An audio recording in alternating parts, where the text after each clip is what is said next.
My parents kicked me out for choosing my wife over my stepsister, but now they're begging me for money after her betrayal. I'm a 32-year-old guy who grew up in what I'd call a pretty messed up family dynamic. My parents divorced when I was 10, and not long after, my dad remarried. Karen, my new stepmom, came with her own daughter, Mia, who's just a year younger than me. From day one, it was clear that Mia was their main focus. My dad bent over backward to make her feel like she was the most important person in the house, and that never changed. It wasn't long before I figured out that if Mia wanted something, she got it. And if I wanted something, I'd probably better not even ask. At first, I tried to get along with Mia, thinking we were both adjusting to a new situation. But it quickly became clear that she loved being the center of attention. It didn't take much for her to get my dad and Karen wrapped around her finger. She'd get me in trouble for things she did, like breaking stuff around the house or leaving things lying around. It was always her word against mine, and my dad never once sided with me. She was his new daughter, and he would have done anything to keep her happy. By the time I was a teenager, it was obvious I was on my own. My dad and Karen didn't just play favorites. They were practically raising Mia to believe the world revolved around her. They constantly reminded me that Mia deserved more, that she needed things because she was struggling to adjust, which was just code for whatever Mia wants, she gets. I tried to let it slide and just focused on school, knowing that someday I'd leave that house behind. But things kept getting worse. When I was a senior in college, I was busting my ass to land an internship at a top company, and I'd finally gotten an interview.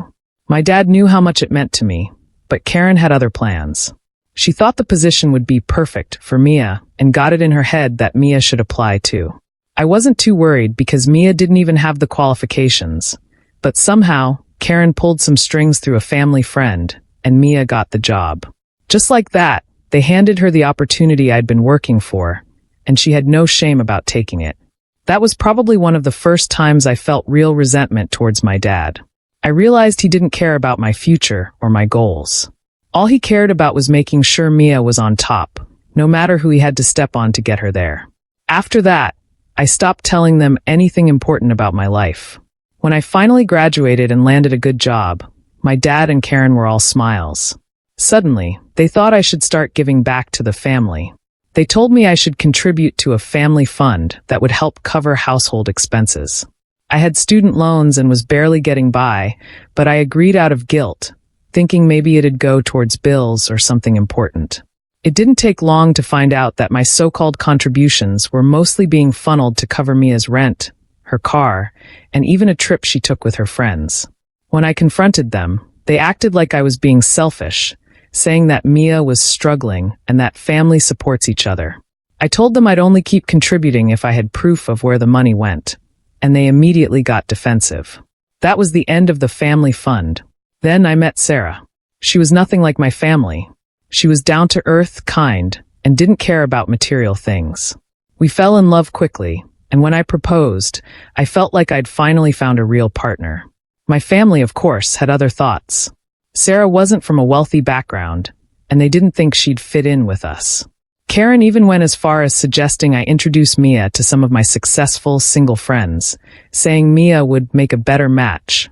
I didn't take the bait and told them to back off. When we started planning our wedding, things got even worse.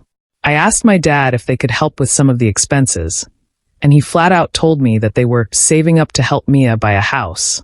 He didn't see any problem with it. I dropped it, but then they insisted that Mia be a bridesmaid. Sarah, understandably, said no. She barely knew Mia, and the idea of having her at our side on our wedding day didn't sit right with either of us. When I told my parents, my dad flipped out, accusing me of disrespecting the family and choosing Sarah over blood. Karen threw in her usual, "We've done everything for you" guilt trip. That was when I finally snapped. I told them they'd never supported me, that they'd only ever supported Mia, and that this wasn't about family. It was about their obsession with Mia and control. The next day, I got a text from my dad saying, "If you go through with this wedding, don't expect us there, and don't bother coming back." They'd been clear. It was Mia or my own life. I didn't cave. Sarah and I had a small, intimate ceremony surrounded by people who actually cared about us. My parents didn't show up, and yeah, it hurt, but it also felt like I'd finally broken free. Years went by without a word from them. Sarah and I built our life together. We bought a modest home, started a small business, and eventually welcomed our daughter, Emma. We were happy, and I'd managed to push most of the resentment behind me. Life was calm and for once mine. Then, about 6 months ago, I got a string of texts from my dad. He kept it casual at first, asking about Emma and making small talk. I ignored him, but then the messages started getting desperate. Turns out, Mia had been caught embezzling a ton of money from her job. She'd been living way beyond her means, expensive vacations, designer clothes, a luxury car, and her company finally caught on. My parents were in full-blown crisis mode, scrambling to save her life, as they put it. And that's when the begging started. My dad started leaving voicemails about their financial troubles, saying they'd had to put their house up as collateral for Mia's legal fees. Karen sent guilt-tripping emails about how they were one step away from losing everything and how they needed my help to keep the family together. They even suggested I loan them $50,000 to save the family home, because family is all that matters in times like these. At first, I ignored it all, hoping they'd eventually stop. But when the messages didn't let up, I finally agreed to meet them at a diner, just to put an end to it. Sarah stayed home with Emma, and I went in fully prepared to tell them to get lost. When I saw them, they looked worn down, like they hadn't slept in days. My dad wasted no time. "We need $50,000 to keep the house," he said, like I'd just handed over. I shook my head. "You really think I have that kind of money lying around?" Karen's face twisted. "You and Sarah own a business, don't you? And you have a house. You can afford it." I reminded them of all the times they'd thrown me under the bus for Mia, all the sacrifices I'd made on my own, all the times they made it clear she came first. I reminded them how they'd bailed on my wedding, all because Sarah wasn't good enough for them. I told them I wasn't their backup plan now that their golden child had messed up. My dad looked at me like I was speaking another language. "We did our best for you," he said, trying to play the victim card. "Family sticks together." I was done. I told him my family, Sarah and Emma, comes first. I'm not jeopardizing their future for people who only come to me when they're desperate.